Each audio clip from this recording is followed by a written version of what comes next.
Direktorat Reserse Narkoba Ditres Narkoba Kepolisian Daerah Polda Sumatera Selatan menangkap 4 tersangka kurir narkoba dengan total barang bukti yang disita berupa 38.120 gram sabu dan 9.463 pil ekstasi.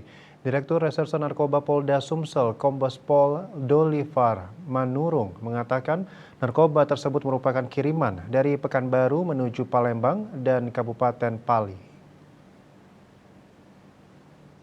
Yang terhormat Bapak Kepolisian Daerah Sumatera Selatan mengungkap 3 kasus tindak pidana narkoba dengan 4 tersangka, yakni MDL yang ditangkap pada 29 November di Palembang, S dan A pada 14 Desember di Kabupaten Muara Enim, dan FF pada 19 Desember di Palembang.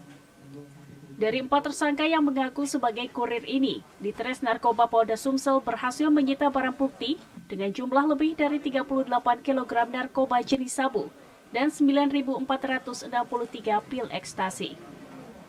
Direktur Reserse Narkoba Polda Sumsel Kombes Pol Dolifar Manurung pada Jumat 22 Desember mengatakan, narkoba yang disita merupakan kiriman dari Pekanbaru menuju ke sejumlah kabupaten kota di Sumatera Selatan.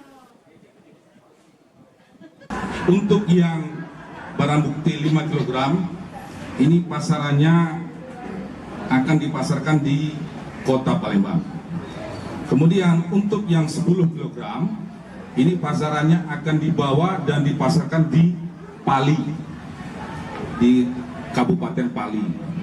Kemudian untuk yang 23 kg, ini juga akan dipasarkan di Palembang. Ditres Narkoba Polda Sumsel masih melakukan pendalaman kasus terkait adanya kemungkinan jaringan yang sama dari para tersangka.